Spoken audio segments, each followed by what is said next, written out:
Hi, we are CriptoNoticias. We are South America's biggest blockchain and cryptocurrencies newspaper. And I think all of our readers want to know, what do you think will happen with cryptocurrencies this year? What I think will happen is that eventually different governments will destroy their own currencies. And when that happens, there will be a new currency that comes out. Everyone just downloads an app on their phone. They can all use that new currency after the government has destroyed their old currency. And I think that's going to happen in countries all over the world. So that's what will drive adoption of these cryptocurrencies. You don't think like they can work together? We could have like cryptocurrencies and fiat currencies? You can have fiat currency. The central bank, if central banks issue their fiat currency on blockchain.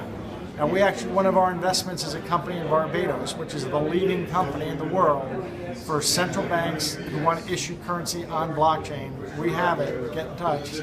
I think it's the quickest, it's going to save so much money and really provide a way for central banks to monitor and regulate their currency. So I think you're going to see the IMF a month or two ago came out and said poor countries everywhere should immediately digitize their fiat. It's going to give the central banks much more granular control. Lately there has been a lot of talk with more and more people getting involved with cryptocurrencies about it being a bubble, that it may be a bubble that may burst. What do you think about it? I don't have any opinion on whether Bitcoin goes up or down. What I'm most excited about is the technology. The technology is going to let it change the world. What it does, if you went back 20 years, there were people all excited when the internet stocks went up and then they crashed, and they thought that meant it didn't mean the internet was over. There's the internet and there's the stocks. Similarly, there's the blockchain and then there's these different cryptocurrencies. What they do day to day, I don't know. But the world that's being created on blockchain is a robust, fair world, transparent, where there isn't corruption. And the more of the world that shifts to blockchain, the more corruption will be squeezed out of the world. And what country do you think the US can learn from in matters of cryptocurrencies? Estonia. I think the US could learn from Estonia, who's being very progressive. Switzerland, Sweden, those three countries, and London, England.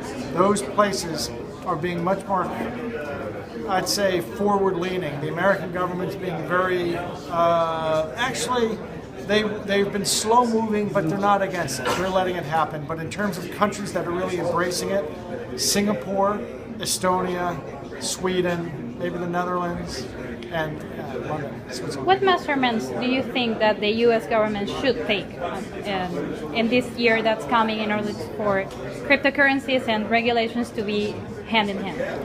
They need to open their minds a bit about KYC and AML, know your customer, and anti-money laundering. Those rules were all devised for a banking system that I think its days are numbered. It's all going to be replaced by crypto, and they're not going to stop that.